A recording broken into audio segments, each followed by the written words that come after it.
नमस्कार, city news में आप सभी दर्शकों का स्वागत है। मैं हूं रिया गौर और आप देख रहे हैं जिले का number 1 channel city news Muzaffarpur. खबरों की ओर बढ़ने से पहले आइए एक नजर डाल लेते हैं आज की सुर्खियों पर।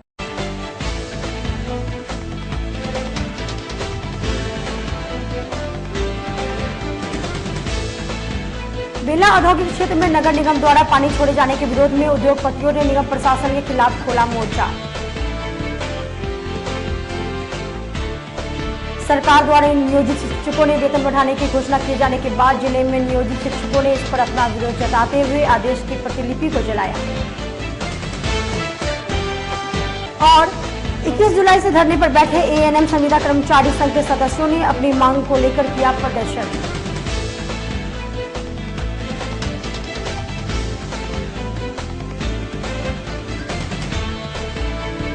तो ये थे आज के मुख्य समाचार। अब खबरें विस्तार से। बेला औद्योगिक क्षेत्र में पानी छोड़े जाने के विरोध में उद्यमियों ने नगर निगम प्रशासन के खिलाफ मोर्चा खोल दिया। दिन भर चला हाई वोल्टेज ड्रामा। मुजफ्फरपुर के बेला औद्योगिक क्षेत्र के उद्यमियों का आज सब्र का बांध टूट गया। जल जमाव को लेकर बियाडा के कार्यालय में भारी संख्या में पहुंचे उद्यमियों ने घंटों हंगामा किया और बियाडा के एसडीओ को आड़े हाथों लिया। हंगामा की सूचना पर मौके पर पहुंची पुलिस भी उद्यमियों के गुस्से को देखकर मूक दर्शक बनी रही। उद्यमियों ने बियाडा के अधिकारियों पर कई गंभीर आरोप लगाए। नगर निगम के द्वारा बेला औद्योगिक क्षेत्र में पूरे शहर का पानी छोड़ दिया जा रहा है, जिससे बेला औद्योगिक क्षेत्र में जल जमाव की स्थिति विकराल होती जा रही है। बरसात के पानी से ऐसे ही जल जमाव की स्थिति अक्सर रहती है। ऊपर से यह नगर निगम क्षेत्र का पानी उद्यमियों के ऊपर आफत बनकर टूट रहा है। नगर निगम शहर का पानी पंप के माध्यम से जो निकाल रहा था बेला औद्योगिक क्षेत्र में, उसे उद्यमियों ने बंद करा दिया। उद्यमियों का कहना है कि जल जमाव से करोड़ों का नुकसान हुआ है।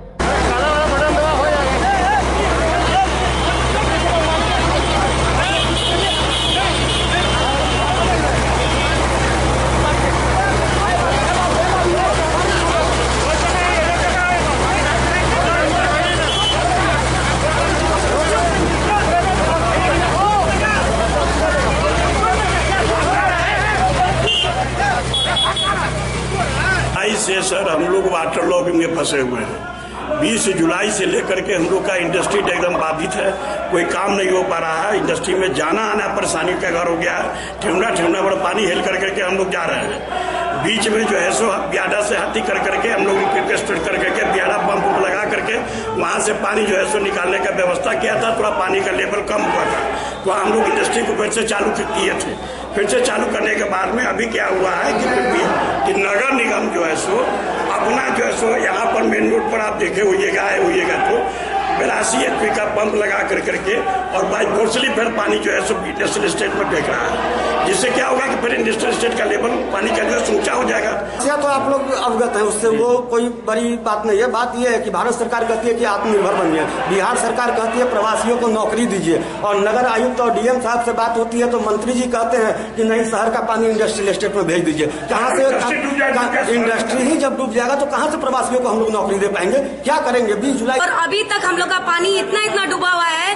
पहले तो हम लोगों को कोरोना ने मार दिया, उसके बाद में ये हम लोग का इतना ज्यादा पानी लग गया ना। यहाँ पे प्रॉपर तरीके से ड्रेनेज बनाया है। कल नगर आयुक्त ने तोड़ फोड़ करके शहर का पानी निकाल करके बियाडा में घुसा दिया। उन्होंने कहा कि इतना हम लोग के पास अथॉरिटी है, बियाडा डूबे तो डूबे, हम लोग 150 घर को बचाएंगे।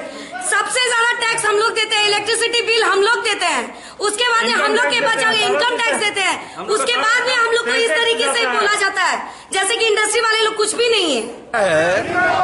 कि पूरे शहर का पानी नगर निगम क्षेत्र का वो बियाडा होकर के पानी को निकलता है, और ये पानी जो निकलता है जिसके कारण से जो भी इंडस्ट्री है वो समूची इंडस्ट्री जो है पानी के कारण अभी लगातार 2 महीना से तबाह हो रही है। कितना नुकसान लोगों का हो गया, लेकिन उसके बाद भी प्रशासन का, जिला प्रशासन हो, बियाडा हो, किसी का कोई ध्यान नहीं है। बियाडा में कोई भी जो है उच्च स्तरीय यहाँ पदाधिकारी नहीं है। बियाडा में, यहाँ मुजफ्फरपुर में ईडी नहीं है, डेवलपमेंट अफसर नहीं है, एक साधारण एडीओ के रूप में एक आदमी काम कर रहा है। अब जिला प्रशासन जो है, शहर डूबता है तो वो जबरदस्ती मनमानी कर करके वो पानी समूचा बियाडा क्षेत्र से निकालता है। हमारे उद्यमियों का जो है बहुत जगह जो है, जो कलवर्ट जो बना हुआ है उसको तोड़ दे रहा है, लाखों लाख रुपए का नुकसान हो रहा है। लेकिन जिला प्रशासन जो है वो या बियाडा दोनों ही जो है इतना उदासीन है इंडस्ट्रीज के प्रति कि इंडस्ट्रीज का कोई अभिभावक नहीं है, कोई गार्जियन नहीं है। बहुत ही बुरी दशा में मुजफ्फरपुर इंडस्ट्रियल एस्टेट। ये जो पंप अभी बंद किया गया है, क्या इससे बियाडा का पानी नहीं निकल रहा था? नहीं, इससे बियाडा का पानी नहीं निकल रहा है, इससे जो शहर का पानी है वो पानी निकालने का काम किया जा रहा है। ये तो मेन रोड पर लगा हुआ है, आप देखिए आप, और ये समूचा पानी निकल के कहाँ जा रहा है? ये बियाडा में जा रहा है। वहीं दूसरी तरफ बियाडा के एसडीओ अजय कृष्ण का भी मानना है कि नगर निगम मनमानी कर शहर का पानी बेला औद्योगिक क्षेत्र में छोड़ रहा है, जिससे उद्यमियों का काफी नुकसान हो रहा है। इसके लिए एसडीओ ने कहा कि उच्च अधिकारियों से संपर्क कर उचित मार्गदर्शन लिया जा रहा है। कई घंटों तक उद्यमियों के आक्रोश का शिकार बियाडा कार्यालय और बियाडा के एसडीओ बने रहे। सरकार का ही पाठ है, सरकारी प्रोटोकॉल के हिसाब से बियाडा जो है वो अनुरोध कर सकती है। हमारे जो उद्यमी हैं उनके मार्फत जो है रोष तो प्रकट किया जाता है, लेकिन उसी के कालक्रम में हम उन लोगों ने कहा कि पानी मेरा है, आप हमको सपोर्ट कीजिए। 1 लाख सवा लाख रुपया बियाडा अपने रेवेन्यू से उन लोगों को दी, डीजल का पैसा हम लोगों ने दिया। वो एक ठोस उपाय था और भी हम लोग सहयोग करने के लिए तैयार हैं, लेकिन उसका ये मतलब नहीं होना चाहिए कि सारा बियाडा क्षेत्र में सारे शहर को उसका नाला बना दिया जाए और इसको इस तरह से डंप ग्राउंड बना दिया जाए, पानी को स्टोर करने का ये बना दिया जाए। ये एक गलत है। इससे जो नुकसान हो रहा है उद्यमियों का, उसका भरपाई आखिर कौन करेगा? देखिए, भरपाई तो करना चाहिए नगर निगम को। ये एक अलग विषय है जो मतलब पॉलिसी डिसीजन का मामला है। मैं सहायक विकास पदाधिकारी के पद पे हूँ, उसका डिसीजन जो है वो जैसा सरकार का आदेश होगा वैसा कम्युनिकेट किया। बियाडा क्षेत्र में जल निकासी की स्थायी व्यवस्था आज तक नहीं हुई। देखिए, बियाडा में जल निकासी की व्यवस्था जो है वो आपको शुरू में ही बता चुके हैं कि जल निकासी की जो समस्या है वो शुरू से ये नगर का पानी से ही सारी समस्या रहती है। अस्थायी समाधान के लिए नगर निगम के द्वारा पहले जो बुटको के तरफ से जो नाला बन रहा है उसमें उन लोगों के द्वारा बियाडा का जो पानी जाने का जो आउटफॉल है उसको जोड़ने की बात हुई है, लेकिन उनका नाला अभी निर्माणाधीन है, बुटको के द्वारा जो बनाया जा रहा है बड़ा नाला।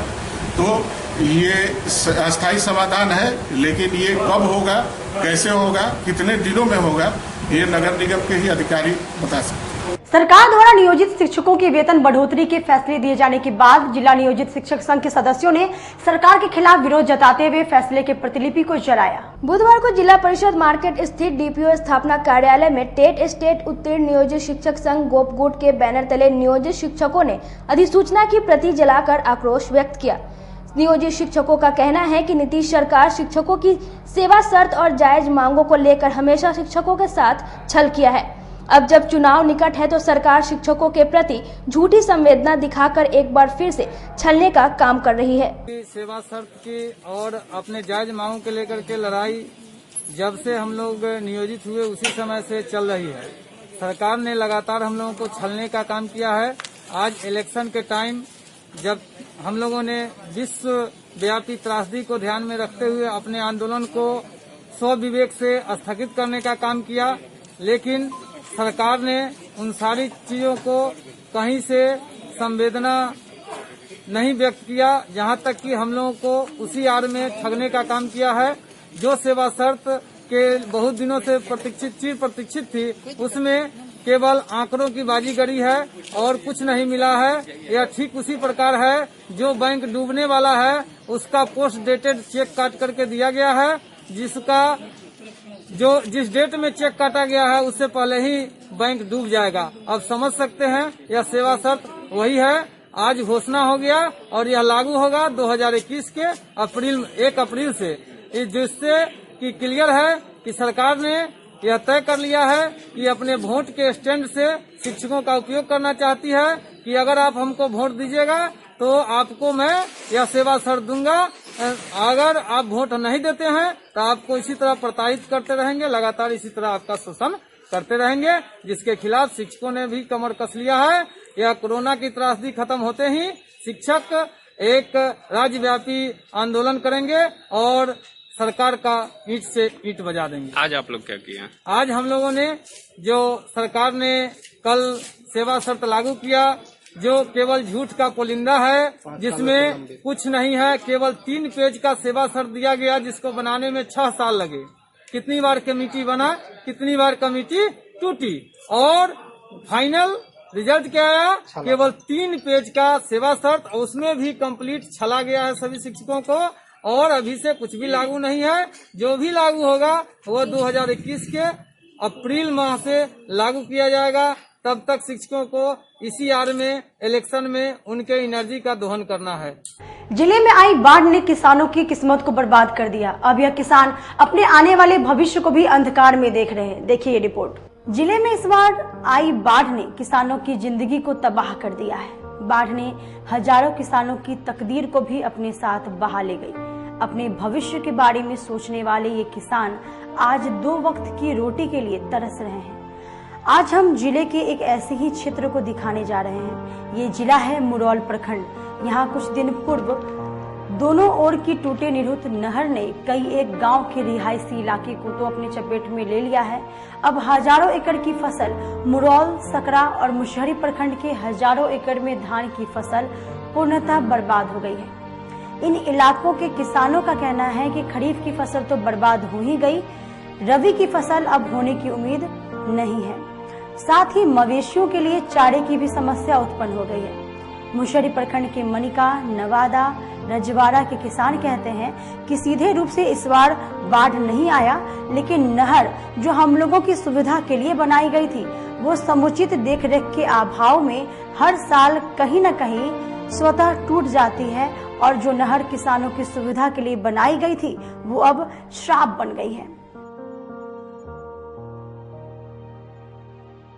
और बारिश का जो प्रकृति का जो हालत है उससे तो इस कोरोना महामारी में बहुत दिक्कत हो ही रही है, बहुत आम आवाम संकट में है। मुजफ्फरपुर में बूढ़ी गंडक नदी में हर साल जो बाढ़ आती है और बूढ़ी गंडक नदी में पानी बढ़ता जब है तो तिरहुत नहर बांध को जगह जगह पर काट दिया जाता है। किसी को भी यह चिंता नहीं रहती है कि इस बांध के कटने से आम आवाम का क्या हालत होगा। अभी तक मुशहरी में 4 बार बाढ़ आई है और चारों बार प्रशासन ने मुशहरी में और मुरौल में 2 ब्लॉक में ही बूढ़ी गंडक नदी का बांध, तिरहुत नहर का बांध काटा जाता है और बूढ़ी गंडक नदी का बांध भी काट के आम आवाम को संकट में डाला जाता है। तिरहुत नहर का बांध भी काट के आम आवाम को संकट में डाला जाता है। लेकिन इस बाढ़ या वर्षा के पानी से कहीं बांध काटना न पड़े, इस पानी का समुचित उपयोग हो, इस पर कोई बात नहीं होती है। खेतों के मुरेड़ पर बैठे एक 70 वर्षीय किसान को अपनी हालत बताते बताते रोना आ गया। उन्होंने कहा कि फसल तो बर्बाद हो ही गया, अब तो मवेशी के लिए चारा तक की समस्या हो गई है। हजारों एकड़ फसल भी बर्बाद हो गई है। जिले के गंडक नदी से निकाली गई तिरहुत नहर इस वर्ष किसानों के लिए अभिशाप बन गई है। नहर के तट बंद टूटने के बाद बाढ़ के पानी ने इनके नसीब पर ग्रहण लगा दिया है। बढ़ते कोरोना संक्रमण को देखते हुए जिला प्रशासन द्वारा बिना मास्क पहने लोगों पर चलाई जा रही अभियान जारी है। धावा दल ने शहर के कई इलाकों में छापेमारी कर लोगों से जुर्माना वसूला। जिले में बगैर मास्क के घूमने वाले लोगों के खिलाफ लगातार अभियान जारी है। जिला प्रशासन तथा पुलिस प्रशासन द्वारा लगातार घूम कर जुर्माना वसूला जा रहा है। बुधवार को भी जिला प्रशासन द्वारा नियुक्त मजिस्ट्रेट विनोद कुमार तथा नगर थाना पुलिस के संयुक्त तत्वाधान में कमिश्नरी कार्यालय से लेकर पूरे कोर्ट परिसर में अभियान चलाकर दर्जनों लोगों से फाइन वसूला गया, साथ ही मास्क भी दिया गया। वहीं अभियान के दौरान बिना मास्क के घूम रहे लोगों से पुलिस की तीखी नोकझोंक भी हुई। जिला प्रशासन द्वारा नियुक्त मजिस्ट्रेट विनोद कुमार ने बताया कि वरीय अधिकारियों के निर्देश पर शहर के विभिन्न इलाकों में यह अभियान चलाया जा रहा है। जो लोग बगैर मास्क के दिख रहे हैं उन्हें मास्क पहनाकर जुर्माना वसूला जा रहा है। आसपास का एरिया है, काफ़ी पहले से ही चलाया जा रहा है मास्क ड्राइव, और कंटेनमेंट जोन के से लेके उसके आसपास का एरिया में जहाँ भी जो लोग मास्क नहीं लगा के चल रहे हैं उनको जागरूकता के तहत उनको बताया जा रहा है मास्क लगाने के लिए। मास्क लगा के नहीं चल रहे हैं तो वो जो आदेश दिया गया है उसके तहत उनको हम लोग फाइन करते हैं और 2 मास्क देते हैं। ठीक अच्छा सर, आज अभी फिलहाल कहाँ चलाया जा रहा है? अभी ये हर जगह चलाया जा रहा है। अच्छा। हर जगह शहर के हर अलग अलग सेक्टर में चलाया जा रहा है। ठीक है, ये कंटिन्यू चलता रहेगा। बीएसएनएल प्रधान कार्यालय में बीएसएनएल रिटायर्ड कर्मचारियों ने लंबित चिकित्सा भत्ता देने की मांग को लेकर प्रदर्शन किया। कंपनी बाग स्थित बीएसएनएल कार्यालय में रिटायर्ड बीएसएनएल कर्मचारी ने मेडिकल भत्ता भुगतान करने की मांग को लेकर प्रदर्शन किया। रिटायर्ड कर्मचारी का आरोप है कि चिकित्सा भत्ता के लिए हर साल फॉर्म भरवाया जाता है, लेकिन 2017 से अब तक कोई भत्ता नहीं मिला। कर्मचारियों ने कहा कि हम लोग लगातार भत्ता को लेकर दौड़ रहे हैं, लेकिन कोई सुनने वाला नहीं है। आज हम लोगों ने प्रदर्शन किया। अगर हमारी मांग को जल्द पूरा नहीं किया गया तो ये आंदोलन लगातार जारी रहेगा। बाकी है सरकार सुन नहीं रही है, दे नहीं रही है। दूसरा, मेडिकल जो रिटायर पर्सन है उनको अभी तक नहीं दे रही है। इस महामारी में, इस माने बाढ़ वर्षा में जिन के लोग बीमार अधिक से अधिक संख्या में पड़ रहे हैं, जिनको दवा दारू की जरूरत है, जो सरकार या हमारे बीएसएनएल संस्था दे नहीं रही है मेडिकल भत्ता। दे रहा हूँ कि 2017 से रिटायर्ड कर्मचारियों का मेडिकल भत्ता जब बीएसएनएल ही जो से कही थी देने के लिए, तो उसके लिए डिमांड पर हर साल हम लोग से फॉर्म भराया जाता है, लेकिन मेडिकल भुगतान नहीं हो पाता है। इसके लिए हम लोगों में आक्रोश है। दूसरी चीज की, अभी जो कोविड-19 के तहत इतनी महामारी फैली हुई है, लोगों को दवा की जरूरत है। ये सरकार नहीं सुनती है, ये बीएसएनएल जो से नहीं सुनती है कि हम लोग को मेडिकल भत्ता दे, ताकि हम लोग जो है उसे दवाइयाँ खरीद करके हम लोग उपयोग करें। वक्त तो चला एक छोटे से ब्रेक का लेते हैं, एक छोटा सा ब्रेक। तब तक आप बने रहिए हमारे साथ, देखते रहिए city news Muzaffarpur. Career achievers आपके विश्वास पर खरा उतरने वाला कोचिंग संस्थान है। हमारे यहाँ मेडिकल, आईआईटी, जेई तथा फाउंडेशन की तैयारी भी कराई जाती है। इसके अलावे exclusive batch JEE mains, advance की भी क्लासेस चलाई जाते हैं। छात्र छात्राओं को 100% स्कॉलरशिप की भी व्यवस्था है। यहाँ से कितने छात्र छात्राएं सफलता की सीढ़ी चढ़ चुके हैं। Classes taken by top mentors, तो हमारे यहाँ अवश्य पधारें। तो हमारा पता याद रखें, हमारा पता है career achievers, Mithanpura, near north point school, और हमारा कॉन्टेक्ट नंबर है 8002479735, या फिर आप हमें कांटेक्ट कर सकते हैं 8877430251 पर। सबसे बड़ी बात तो यह है कि हम चाहते हैं कि हमारे इस मिशन में हमारे बच्चे गंगा पार करके उस पार नहीं जा पाए। यही नहीं, मिशन तो तब सक्सेसफुल होगा जब गंगा पार के बच्चे यहाँ एडमिशन लेने के लिए मार करेंगे। इसी आशा के साथ इंस्टीट्यूट तो हम लोग चला रहे हैं, अपने बच्चों को खुश करने की कोशिश कर रहे हैं। बच्चों को मैंने यही कहा है, तुम अपना समय दो, मैं तुम्हें आसमान की बुलंदियों पर पहुंचा दूंगा।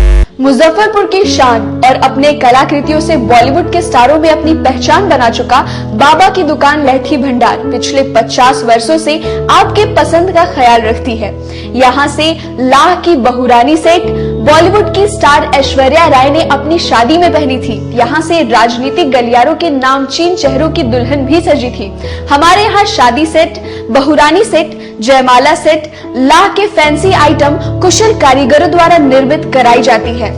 इसके अलावा चूड़ा सेट, कंप्यूटर चूड़ा, कुंदन चूड़ा, वाटरप्रूफ चूड़ा, चुंदरी 3 बुंदिया, बंग बंगरी, हिंगलू, पाक चूड़ा, जंगली चूड़ा का भी निर्माण अपने कारीगरों द्वारा कराती है। यही नहीं, लाह से बनी कान का टॉप्स, रिंग, नथ, गला का हार, मांग टीका, पेन स्टैंड, हाथी, बिछिया, ग्लास, करा भी बनाती है। तो एक बार हमारे यहाँ अवश्य पधारे। बाबा की दुकान लहठी भंडार, इस्लामपुर, मुजफ्फरपुर। हमारा कांटेक्ट नंबर है 9308620444। 40-50 साल से जो हमारी दुकान है, ये बाबा की दुकान लहठी भंडार, समझे ना, पुश्तैनी हम लोग का काम ही है। और हमारे यहाँ जो है जितने भी है, जैसे कि ऐश्वर्या राय के यहाँ लहठी गया, हमारा सचिन के यहाँ गया है, और आपके जो है तेज प्रताप सिंह, अभी लालू प्रसाद के लड़के की शादी हुई है, उसमें भी लहठी भेजा गया था। और हमारे यहाँ जो है ना बहुरानी सेट है, जैसे कि है कुंदन सेट है, और जैसे कि हम लोग जो डिज़ाइन जो है सेलेक्ट करते हैं जो लगन के ऊपर जो है, जैसे कि कस्टमर का चॉइस देखते हैं हम लोग हैं, उसी टाइप से हम लोग जो है माल तैयार करते हैं। और कलर है मैचिंग। हमारे यहाँ सबसे विशेषता है कि हर तरह के लहंगे का जो है ना मैचिंग तुरंत हैंड टू हैंड हम लोग लगा के दे देते हैं। हम पढ़ाते नहीं, हम बच्चों में विश्वास जगाते हैं। Christ Jyoti international school, based on CBSE curriculum with को एजुकेशन। इस स्कूल में प्रत्येक विषयों के लिए अनुभवी शिक्षकों का समूह है। विद्यार्थियों को अलग से ट्यूशन पढ़ने की आवश्यकता बिल्कुल नहीं है। बच्चों को प्रत्येक विषयों के लिए अलग से अतिरिक्त कक्षाएं दी जाती हैं। साइंस और कंप्यूटर लैब की व्यवस्था के साथ उत्तम खेल कूद के लिए बड़ा सा कैंपस भी है। नर्सरी के बच्चों को खेल कूद की विधि से पढ़ाई जाती है। केंद्रीय माध्यमिक शिक्षा बोर्ड पर आधारित पाठ्यक्रम से कक्षा प्ले हाउस व नर्सरी से अष्टम वर्ग तक ये नामांकन प्रारंभ है। तो नामांकन के लिए तुरंत संपर्क करें। हमारा पता है क्राइस्ट ज्योति इंटरनेशनल स्कूल, धर्मोदय स्थली, माधोपुर सुस्ता, मुजफ्फरपुर। के रूप में ज्वाइन किया क्राइस्ट ज्योति स्कूल को, और यहाँ की व्यवस्था, यहाँ के पेरेंट्स सारे लोग पूरी तरह से बच्चों की पढ़ाई के प्रति जो केयरलेस थे, मैंने उन्हें जागरूक करने की कोशिश किया और उस व्यवस्था को बदलने के लिए मैं हर संभव प्रयास करती हूँ। जहाँ तक हो पाएगा मैं इसे आगे बढ़ाऊंगी। इसे आगे बढ़ाना ही मेरा कर्तव्य है। ब्रेक के बाद एक बार फिर से आप सभी का स्वागत है। आइए बढ़ते हैं अगली खबरों की ओर। एक महीने से धरना पर बैठे ANM संविदा कर्मचारी संघ के सदस्यों ने सदर अस्पताल में सरकार के खिलाफ जमकर किया प्रदर्शन। बिहार राज्य ANM संविदा कर्मचारी संघ का अनिश्चितकालीन हड़ताल पिछले 21 जुलाई से जारी है। नियमित नियुक्ति से वंचित ANM बुधवार को भी प्रदर्शन के माध्यम से अपनी मांगों को लेकर हड़ताल पर अड़ी रही। इस प्रदर्शन में ANM संविदा कर्मचारी संघ की अर्चना कुमारी, सविता कुमारी, रेखा कुमारी, पूनम कुमारी, सीमा कुमारी समेत दर्जनों कर्मचारी मौजूद रही। संघ के कर्मचारियों ने बताया कि पिछले 21 जुलाई से हम लोग हड़ताल पर है, लेकिन कोई अधिकारी सुनने को तैयार नहीं है। जिसके बाद कर्मचारियों ने बाध्य होकर 24 अगस्त को बिहार सरकार के स्वास्थ्य मंत्री मंगल पांडे का घेराव करने की बात कही, जिसमें बिहार के सभी संविदा ANM भाग लेंगी। 7/2020 से अनिश्चितकालीन हड़ताल पे है और सरकार हम लोग की मांग मानने के लिए तैयार नहीं है। हम लोग कितना बार वार्ता के लिए उनको लेटर दे चुके हैं, लेकिन अभी तक उधर से हम लोग के कोई वार्ता का आश्वासन नहीं मिला, जिसके कारण हम लोग सभी ANMR आक्रोशित है और दुखी भी हैं कि हम लोग जिसके लिए काम कर रहे हैं, हम लोग का बात वही नहीं सुनी जा रही है। और हम लोग 24/8/2020 को माननीय स्वास्थ्य मंत्री जी के आवास घेराव करने जा रहे हैं, जिसकी सूचना लेटर के माध्यम से भी उनको हम दे रहे हैं। लेकिन जब तक वार्ता नहीं होगी, अब जाके हम लोग वहीं पे बैठ जाएंगे और जब तक हम लोग की वार्ता नहीं होगी, मांग नहीं मानी जाएगी, तब तक हम लोग अनिश्चितकालीन के लिए उनके आवास के पास ही बैठे रहेंगे, वहाँ से उठेंगे नहीं। समाहरणालय स्थित पान की दुकान में कल देर रात चोरों ने गुमटी तोड़कर सामानों की चोरी की। जिले में चोरों का दहशत जारी है। बीती रात चोरों ने DM कार्यालय स्थित एक गुमटी को निशाना बनाते हुए हजारों की सामान चोरी कर ले गए। चोरों ने चोरी की घटना को उस वक्त अंजाम दिया जब पूरा समाहरणालय परिसर में सन्नाटा था। इसी का फायदा उठाते हुए चोरों ने गुमटी का ताला तोड़कर गुमटी में रखे 2500 रुपए नकदी समेत कई अन्य सामान चुरा ले गए। ऐसे में सवाल खड़ा होता है कि समाहरणालय परिसर सबसे सुरक्षित जगह माना जाता है, लेकिन इस चोरी की घटना से सारी सुरक्षा व्यवस्था पर सवाल खड़ा हो रहा है। घटना के संबंध में दुकानदार ने बताया कि प्रतिदिन की तरह वह कल भी दुकान बंद कर घर चला गया था और आज सुबह जब दुकान खोलने आया तो दुकान में रखे सारा सामान बिखरा पड़ा हुआ था। हम जब दुकान खोलने के लिए आए हैं, देखते हैं कि सारा डिब्बा हुआ मेरा सारा नीचे बिखरा हुआ है।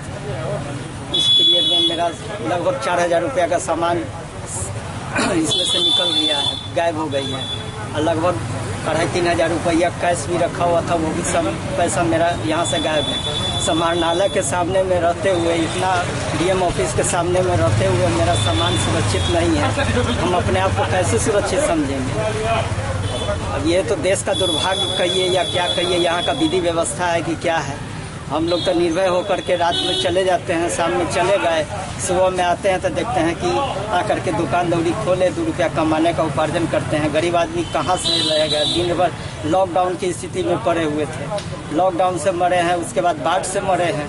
आते हैं तो दुकान पर 2 रुपया कमाने के लिए, तो देखते हैं कि ये स्थिति हमारे साथ हो गया।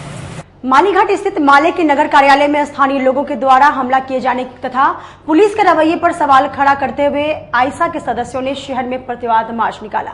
आयसा के सदस्यों ने मिठनपुरा थाना में दर्ज झूठा मुकदमा और पुलिस द्वारा महिलाओं, लड़कियों तथा बच्चों के साथ मारपीट किए जाने और नगर कार्यालय पर हमला किए जाने के विरोध में शहर में आक्रोश मार्च निकाला।